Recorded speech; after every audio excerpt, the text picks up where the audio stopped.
All right, first episode of the 303 podcast. I am your main co-host, Josh, and this is Dylan, featured guest, partial co-host. And let's see, what do we want to talk about on this podcast? Definitely. Well, first of all, I'm a gamer, so I look forward to lots of different kinds of things. So definitely, kind of what we're looking forward to as far as 2019 games going. After a year that we had in 2018, which was, in my opinion, phenomenal. Yeah, 2018 was definitely kind of a phenomenal year, but there were some major flops in there. Ups and downs, yeah. Destiny 2 hurt a lot. That was pretty bad. You're not going to be happy about this, but the Fortnite community had ups and downs. Yeah, I definitely stopped playing Fortnite for a lot of points during the year. I just recently started playing it again. But a lot of games made really cool leaps. Fortnite even making the coolest leap, which is being completely cross-platform. Mm-hmm. But what was it called? That one, No Man's Sky. Yes. Kind of balancing itself out, becoming a better game. Mm-hmm. The Division kind of finally settling for once. Right. It was a good year. We had God of War, Spider-Man. Yeah, God of War and Spider-Man were amazing. Phenomenal. Assassin's Creed Odyssey, even. I mean, that's a huge leap for Assassin's Creed. Yeah, definitely. It looks like the start of something bigger than what Assassin's Creed has been, but the execution was a little off. Yeah. But it was good. I've seen a lot of gameplay on it. I played a little bit of it. Mm-hmm. It was good. It was and Black Ops 4. I mean, even continuing the Black Ops, some people were starting to lose hope in Call of Duty maybe in and of itself, and I think Black Ops might have kept the attention of some of the fans. Yeah, it kind of makes sense that Black Ops would be the one that saves Call of Duty. Right. Call of Duty was on its worst streak of games yet, I think. And then they come out with Black Ops 4. And Mm-hmm. I love it. I think it's great. I didn't mind Boost, but I like this midway point they have with their futuristic stuff. Right. I think it's really cool. Mm-hmm. So my thing about 2019 is I feel like traditionally, as in video games, we go through and we have really good streaks of games. We have a year where just hit after hit after game, Yeah. And then we have 2 or 3 years where it's kind of a drop in games. And so I don't know if that's concerning for the community of gamers or not. I mean, yes, there's some big titles coming out, but what do you think about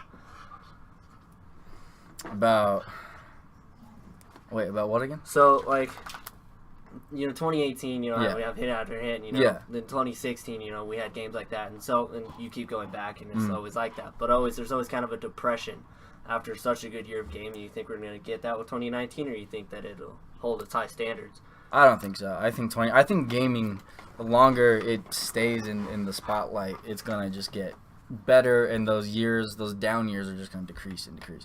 Because as developers get better and tech gets better, it's getting harder and harder to make a really bad game. Mm-hmm. And especially, I mean, the industry's not even that old.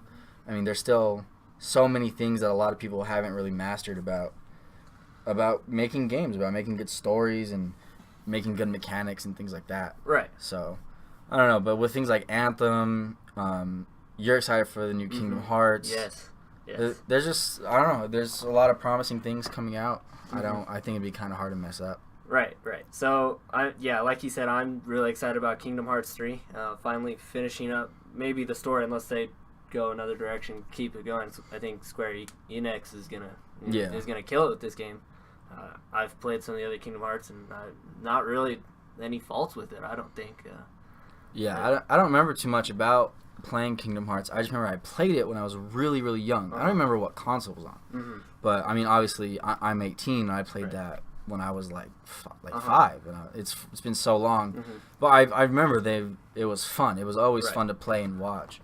So, obviously the story and characters are compelling. I feel like they have, a weird, cool mix, though, between, the Final Fantasy and Disney. There's the adult aspect, and then there's the kid aspect that makes it appeal to everyone, right? So it's not just, a hard-driven adult game or whatever. It's not like a childish game that you're not going to want to play forever. I mean, I feel like it fits a balance somewhere in there. It's almost like the story genre version of Fortnite. Right, yes. Fortnite looks blocky, cartoony, colorful, and it attracts those younger audiences, but at its core, it's still a good 1 versus 99 free-for-all battle royale game. That's a shooter. It's a solid game, but with the aesthetics to make it appealing to everybody. Right, yeah.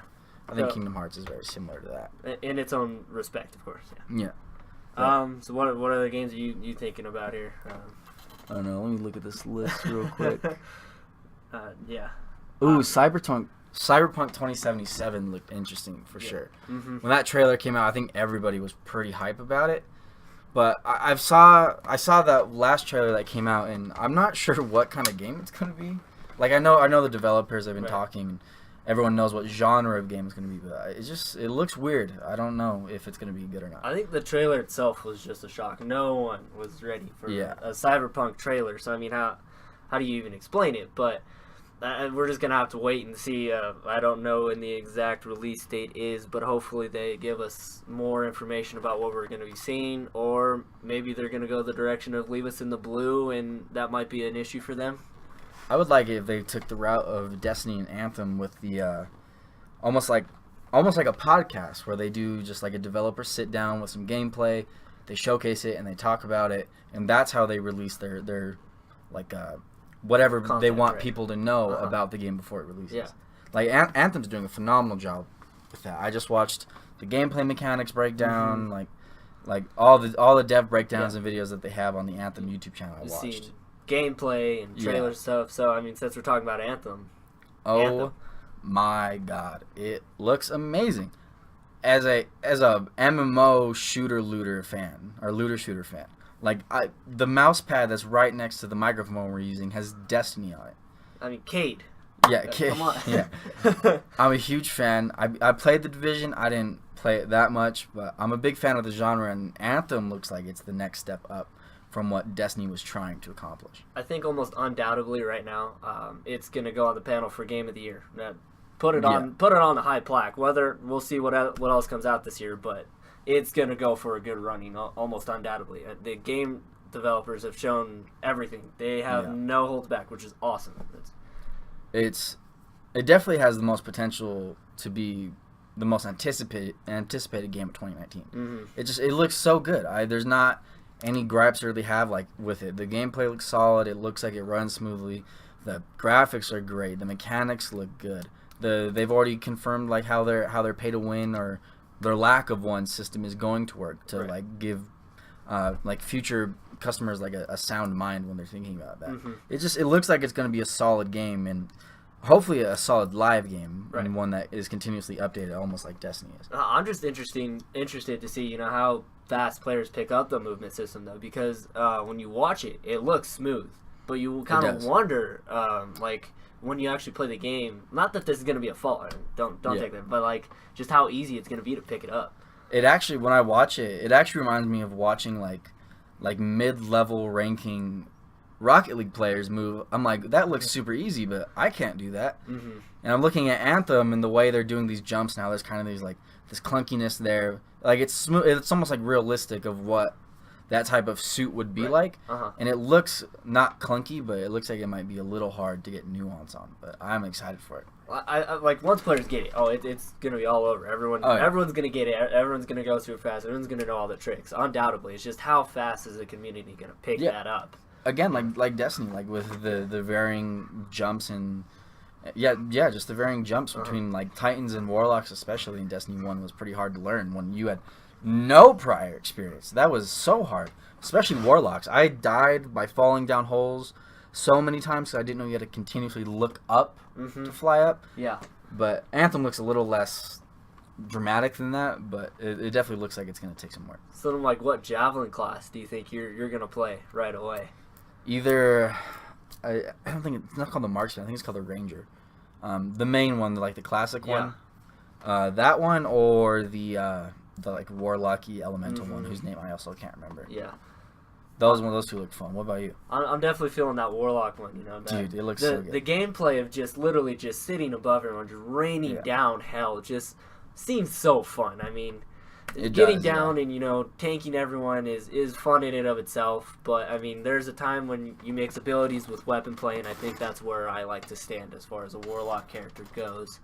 Yeah, I think when I was watching the gameplay, they described it as the most dramatic glass cannon you've ever seen. Mm-hmm. It's very, very weak and squishy, but its attack output and potential elemental combos that they talked about it's outstanding. It's probably going to be the most integral part of your squad. Right.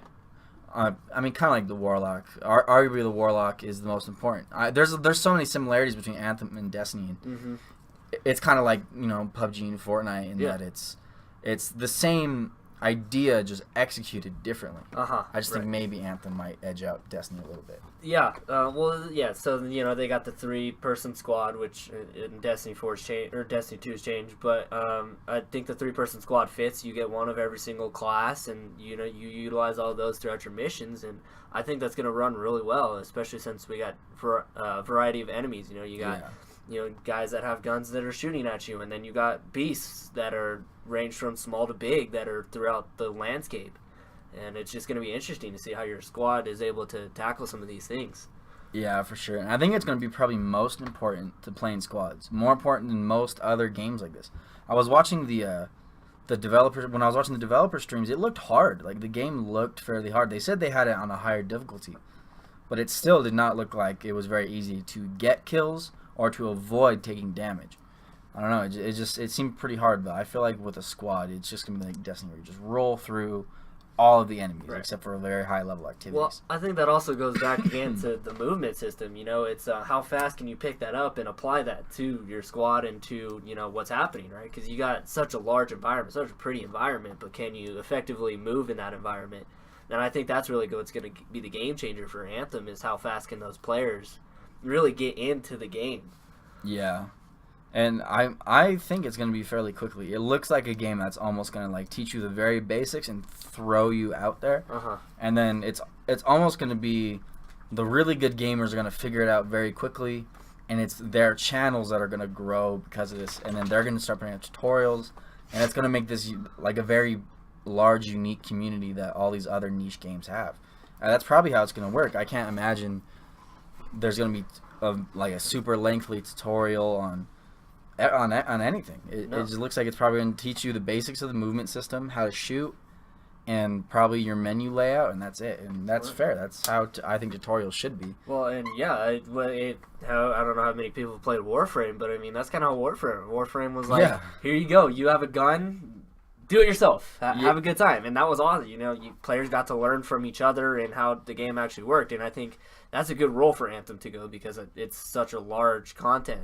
It should effectively work. Yeah, especially it might even have an edge on Warframe, because it has the potential to build like that real tight community that Warframe has, but with the scale of the attention that's on it. I mean, it's a what's it called, AAA game, produced by one of the biggest studios. It's been the center of gaming news for almost all of 2018. Yeah.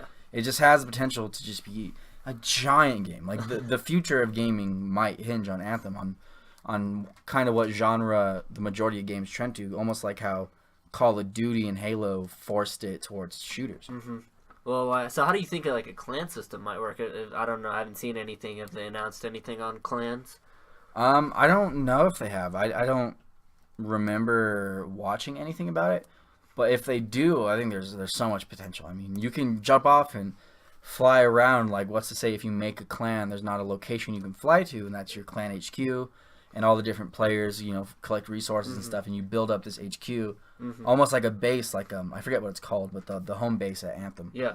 It looks like they could have a lot of potential, and I think even they said fire teams can go up to like 5 or something like that, or they showed 4, I think, in the trailer, something weird like that. And so, I mean, there's just so much potential to have a lot of players in clans, because there's a lot of people needed to form parties. Right, yeah. Well, I think even, like, not even just going and building base. I feel like even just having a page where, you know, players go and, you know, they can trade and give each other resources and that kind of thing would just be effective in and of itself. And then later you can add on, you know, making a base and doing so much other things with a clan. I think that'd be just as effective for them to at least see where their clan system would even go. Yeah. And I think they kind of benefit from not having a PvP system in Anthem, at least not one that I've heard of, because that just promotes a large focus on PvE and like social PvE aspects in the game. Because if you don't have to deal with like the servers for PvP, the separate ones, or having to match make, or having to balance weapons like that, or anything like that, then you can focus the social part of your community on clans and on building actual in-game communities. It just, I don't know. Well, I also think that like kind of weeds out, a lot of toxic communities in gaming in general. Because you think to other games or whatever, and players go around and just wipe each other out, and yes, it's fun for a little bit, to go kill that one guy who's fucking around. But come on. everyone knows that there's at least 10, 12-year-olds on Xbox that have fucked your mom. Right. So yeah, I think it'll definitely avoid those type of people and those type of players. There's going to be a few that straggle in like there is in every community, but it's definitely not going to have the Call of Duty or For Honor toxicity. Or GTA kind of. Yeah, those games that just have the worst communities. Well, but you go in to play them to play that for that reason. Yeah. Like you don't go into GTA thinking that you're gonna not get hurt or something like that. You go in thinking you're gonna mess with everyone. Yeah. It's not like the whole, I don't want to like sound terrible, the whole community isn't bad. Yeah. But for the most part, there's a lot more dicks in the communities of Call of Duty, For Honor, and GTA, and similar games, and there is in games like Anthem, like the big MMO or Warframe, community, Warframe or Destiny, community-based games. It's it's not the same. Right. So I think not having the PvP is definitely important for keeping out that toxic thing, and maybe even just later if they find that there's a large outcry, that they do meet that need, and interested to see how that goes for Anthem. I feel like it'd be very fast-paced, very intense, kind of maybe fun, actually, depending on what kind of game modes they let. Yeah, that's true. I don't know. Anthem just looks so promising. Yeah. I'm looking at this Destiny thing right now, and I'm like so disappointed at how that's turned out so far. Mm-hmm. I really hope Anthem does not go that same way. Disappointment. I mean, Halo. Yeah. Oh my God! All right, Halo Infinite is rumored, not really anything out to come out this year-ish, kind of. Yeah. And I think the amount of disappointment coming from the Halo fan base is overwhelming. I don't even know anything about it. What is it going to be, like another mainline game? Yeah, it is. There's not really. What is there to do? Like they've done everything. There's not really much out about the game, so mind you. Most of us, you're with most of us. We don't really know anything, but it's said to be Halo 6, Halo 6 Infinite, whatever you might want to call it. It's a shame. Yeah, Destiny never quite made it to the spot that Halo did, but Halo's had this huge fall from grace. Right. Well, and Bungie, it went from King of the Hill to somewhere up towards walking up the hill, but not quite being able to reach the top. Right? Yeah, like Bungie's like everyone's just like quit your shit, like focus on your game. Like Bungie just doesn't listen to their communities really. I think is what the issue is. They do, but they respond late, and they're like, I hear what you're saying, but let's do it our way, and then they always fuck it up. They always get it wrong, and it's just been a continuing trend. In the terms of Halo, they passed it on to 343, and they butchered it. And they ruined God. It's like Halo 5 had a good movement system, but they didn't deliver on a story. They didn't deliver on anything really. Yeah. They didn't make a great game. If they would have advertised for what they did, I bet everyone wouldn't have been as mad. But the thing is they led the players to believe something that wasn't it, and I hope that's not the direction that they're going to go to Halo Infinite with, because I'm a day one Halo fan. I want this to be a good game, but I have low expectations, and I'm really disappointed about that. I don't think Halo doesn't even have a very large esports community anymore, does it? Almost none, yeah. And you have some like big name pros in Call of Duty who came from Halo, and obviously Ninja, the biggest gaming creator ever, is Halo. He's from Halo. He was a professional Halo player. And it's kind of a shame how far it's fallen. Yeah. Because you think Call of Duty would have been the one to kind of deteriorate first, but I guess Halo lost that marathon. Yeah, well, and we're going to have to see. We're still waiting on more information, hopefully within here soon. PAX East, maybe E3. We'll see more information. Maybe it'll come out at the end of the year. That's a questionable thing if it does. Not looking forward to it. Yeah, I don't even use Xbox. I have an Xbox, and I can't even tell you where it's at in my house. I feel like, I don't know, everything about Xbox, it's like it's all of its legacy games and brands are it's kind of just dying. The only reason why I have an Xbox is for Halo.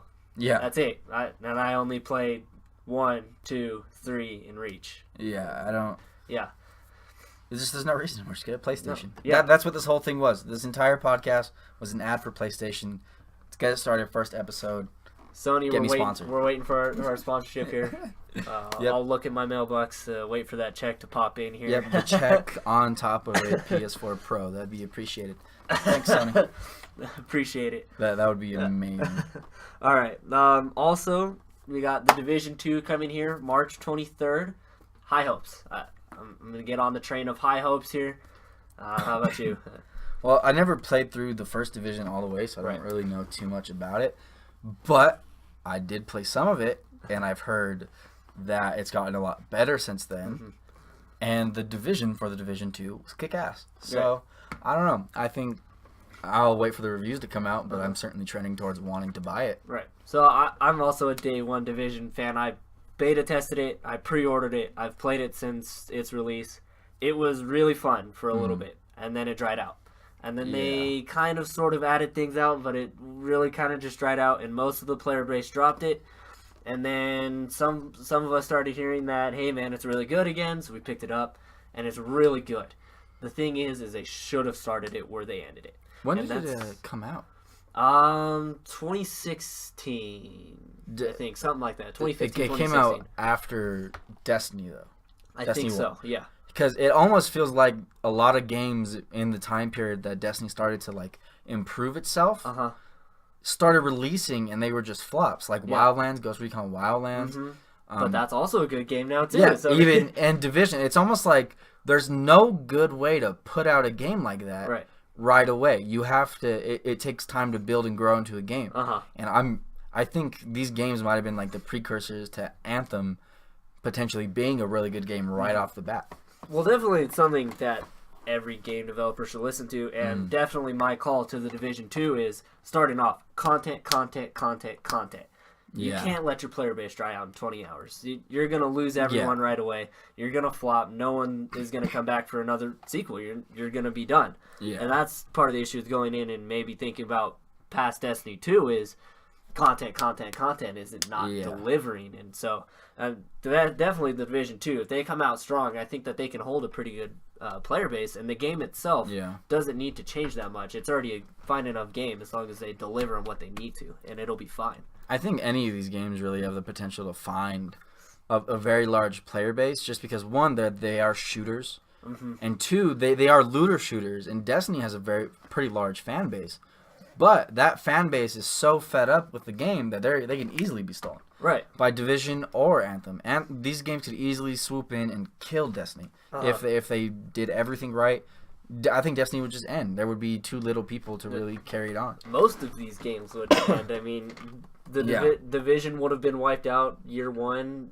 Wildlands should have been wiped out year one. And the only thing is that they got going for them is, they got big companies backing them that just want to keep pouring in their money and keep it going, which I guess now is maybe sort of benefiting them. So props to them for continuing a dead game. But the issue is not creating dead games and trying to see how long you can make it. The issue is not how to fix a dead game. It's how to not have a dead game is what should really be happening. Right. There shouldn't be these games that just flop like this all the time.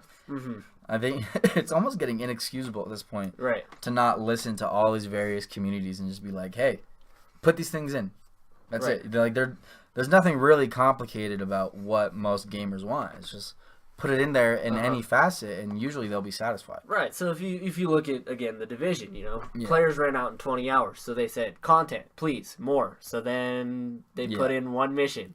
Yeah. And that took everyone one day. And they're like, more, please. And nothing. So, but then you look at something like Destiny, and Destiny players are like, nerf weapons, and then Bungie drives everything into the ground, and then players are like, nope, you ruined it, and then they make everything a mess again, and it's just finding a balance of what the players actually want. They found one good balance just before the end of Destiny 1, and it was right before the sniper nerf at the end of Destiny 1 cycle, and that was the best era. You got Clever Dragon was kind of annoying, but it was fun. It had just got a slight nerf.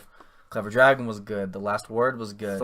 Even Thorn was good again. It wasn't shit anymore. The Vex Mythoclast was usable. All the God roll snipers like the Longbow Synth were were fun and still usable. And obviously, like the Croonbreaker's bow was just amazing, and all the guns were balanced because you had all this time. Fun. But Bungie does not look like they are handling the same issues very well. And so that's definitely something that any game that we've talked about, any game that we haven't talked about, is going to need to figure out is where to find that perfect weapon balance, where to find that perfect enemy balance, where to find that perfect player balance, where to listen to the players, and that's definitely what's going to be the driving as far as 2019, 2020, 2021, so forth. Oh, and speaking of 2019, I figured we totally skipped over this at the beginning because we were so excited to do this. But this is the 303 podcast that has two meanings. One, we're in Colorado. 303 is typically Denver, Colorado. It's the Denver area code. And so obviously we grew up here. And 303, 30 minutes, 3 times a week. That's that's 303 podcast. And 2019, hopefully we'll do this every week. Hopefully with you. For the majority of at least around one a week or every other week or around that, and which works. I mean, we've known each other fucking forever now. Kindergarten-ish, something like that, way back. Kindergarten, I was 4 years old when I met you. You were probably around 5. So something like that, yeah. We're now graduated from high school. You're in college, so we're adults. We're adults, and I think this is good. I don't know. It's just kind of like a good chemistry to have. Right. To start this podcast. Well, and tell them about the things we're going to be talking about. Things we're going to be talking about. A lot of nerdy stuff. Obviously, gaming is a very big passion of both of ours. Dylan watches some anime. I watch a lot of anime. That might be something we go over as well. Nerdy movies, like comic book movies and such as that. Regular movies as well. Yeah. Just cool movies. Squeeze it in, yeah. Anything we really like, we can talk about. And TV shows. TV shows, comics themselves. Maybe we have a couple other pretty nerdy friends. I know I would like to have Jordan on. Yeah. And our friend Jordan is a very big comic nerd. Yes, he is. That'd be cool. So just almost nerdy stuff. Just nerdy stuff. Sports on occasion as needed. And then on any episodes where it is singularly me, I'll most likely be talking about the UFC and MMA. Very big fan of that. And of course, Dylan played soccer. He played basketball. I'm wearing a Nugget shirt right now. I'm super into that. Yep, and Nuggets are killing it this year. It's a great year to talk about sports. Yeah. I just feel like this is a start of a good 2019. Right. It really just seems like it. Yeah. Dude, look how good that timing is. 27 minutes and 30 seconds. We only got like 2.5 minutes left, and that was a breeze. Well, get high before you do podcasts, kids. Well, Dylan's not high. I don't want to make it seem like that. One last question, I guess. Do you expect any surprises for games in 2019? Any surprises? Just a title that's just gonna show up out of nowhere and be like, "Haha, kids, we're coming out," or something, or maybe even just we're coming out later. I don't know. I feel like if there was any surprises, they're gonna be like a real short release schedule. Like they're gonna release the trailer. Trailer's gonna come out, and within that same year, within the year of 2019. The game will come out. But I don't know. Mortal Kombat 11 might be a sleeper. Yeah. Mortal Kombat has fallen kind of short in recent years, even though the games have been really good quality. But if it's going to be their biggest, baddest one yet on all the newest technology, I feel like it could be a sleeper for a good multiplayer game this year. Those graphics look good. Dude, they look amazing. If that's what the game engine runs on. I mean, it's Mortal Kombat 11. You got to go big, all out. Right. Bring back all of the old roster. Everybody. New roster. All the ones from the last game even. And even more new ones. Have a giant roster. I know it'll be hard to balance NetherRealm. I'm sorry, but you need to do it. Should I just say let's throw it to DC too? Yeah, I'm not saying that you had one good collaboration before. I know that's highly contestable and it was good, but I liked it. Wink, wink. I feel like you guys have potential. Injustice is really good. Mortal Kombat's really good. This podcast is really good.